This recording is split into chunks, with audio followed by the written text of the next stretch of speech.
नमस्ते भैया सभी लोगों को। आप सब लोग कैसे हैं? अच्छे ही होंगे।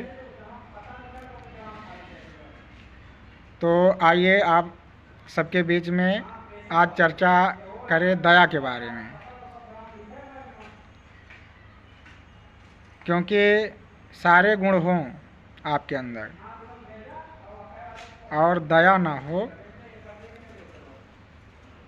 तो भी मानव जीवन समझो बेकार है।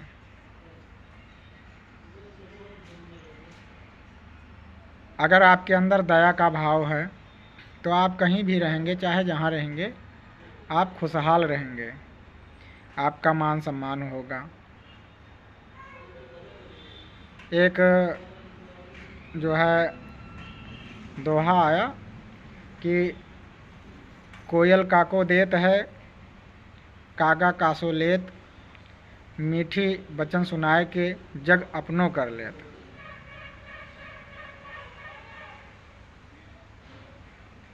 तो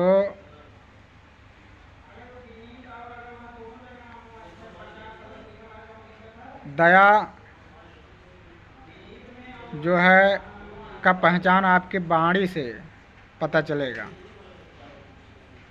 आपकी शैली कैसी है बात करने की, उसी से पता चल जाएगा कि आप कितने दयालु हैं। और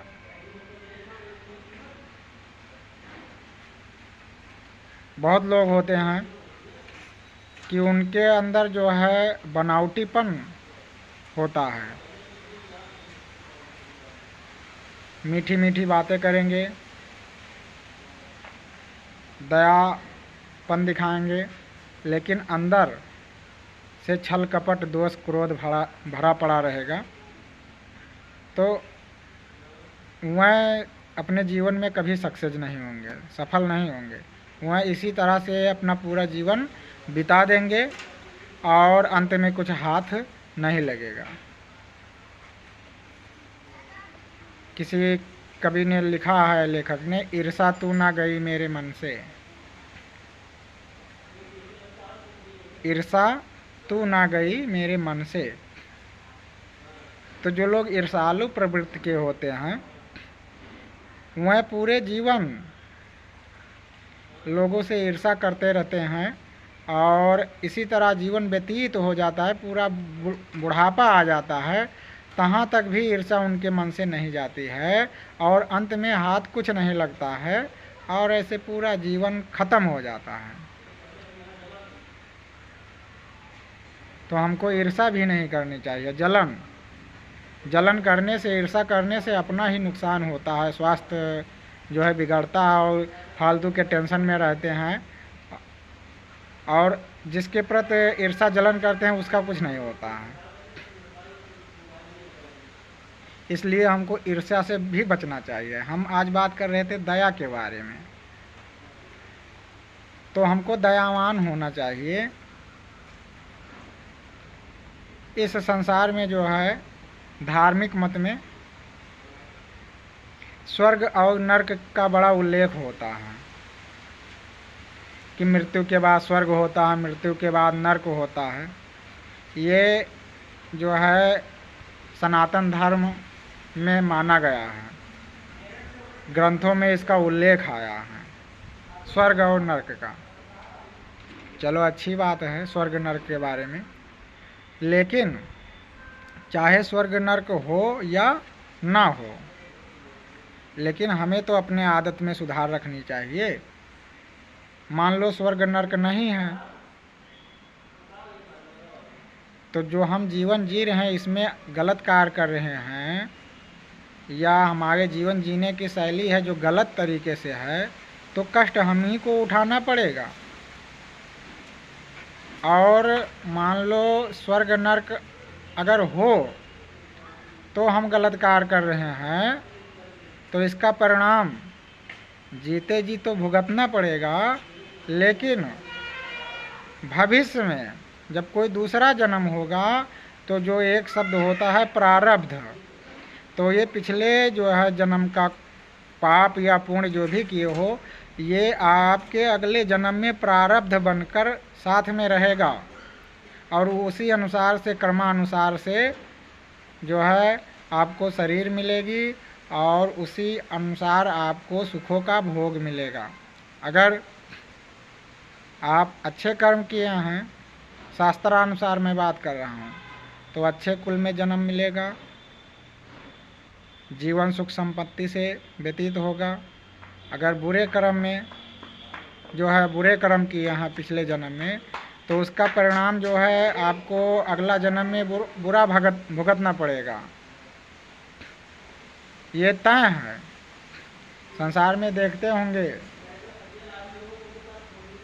कि कोई पागल बना घूम रहा है, कोई किसी को शूट कर रहा है, मार रहा है, कोई किसी का गला काट रहा है, कोई अगर कुछ नहीं कोई किसी को कर रहा है तो वो अपने आप जो है जहर खा रहा है, फांसी लगा रहा है।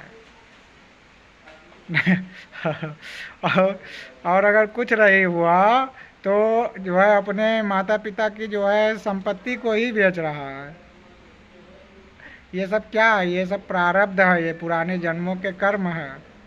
और कोई देखो आराम से कुर्सी पर बैठकर मज़े से खा पी रहा है, आयश से ज़िंदगी बिता रहा है। यही तो प्रारब्ध है। तो हमको अपने जीवन में अच्छे कर्म करने चाहिए। स्वर्ग नरक हो या ना हो, इसकी चिंता छोड़ो। स्वर्ग है या नहीं है, नरक है या नहीं है, इसका टेंशन छोड़ो। लेकिन जो वर्तमान में आप जी रहे हैं, ये कैसे जी रहे हैं, इस पर विचार करना चाहिए।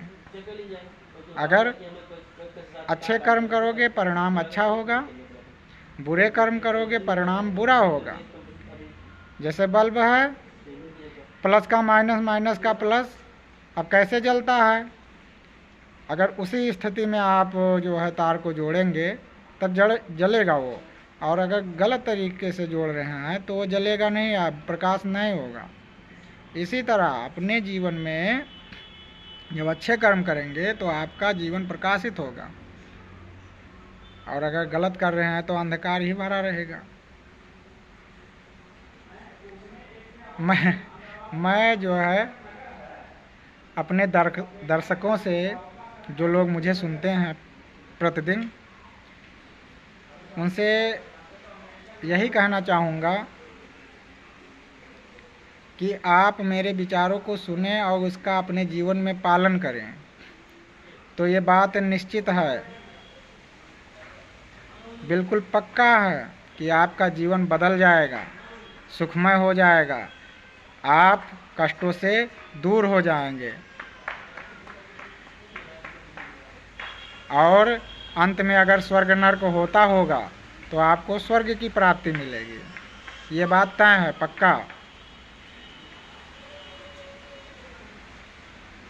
तो वीडियो जो है लंबा हो रहा है ज़्यादा।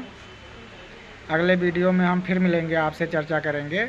एक आप लोगों से निवेदन है कि अगर कमेंट कर दिया करे तो मैं पूर्ण रूप से जान जाऊं कि मुझको कौन कौन सुनता है। सब्सक्राइबर तो बहुत हैं, लेकिन सुनने वाला कौन है? कोई भैया लोग कमेंट करते हैं, कुछ बताते हैं कि ये यहाँ ये होना चाहिए, यहाँ ये होना चाहिए, अच्छा बुरा बताते हैं, तो पता चलता है कि हाँ हमको इन्होंने सुना। आप लोग भी कमेंट कर दिया करें और वीडियो को ज़्यादा से ज़्यादा शेयर करें, ताकि आपके कोई रिलेशन संबंधी, कोई दोस्त मित्र हो, वो भी हमारे विचारों को सुने। आप हमारे विचारों को जो है सबके साथ बैठकर सुन सकते हैं। हम कोई अपशब्द नहीं बोलते हैं। अगर गलती बस कोई निकल जाता होगा तो इसके लिए क्षमा चाहते हैं, मतलब अपने तरफ से हम कोई गलत नहीं बोलते हैं। धन्यवाद, नमस्ते।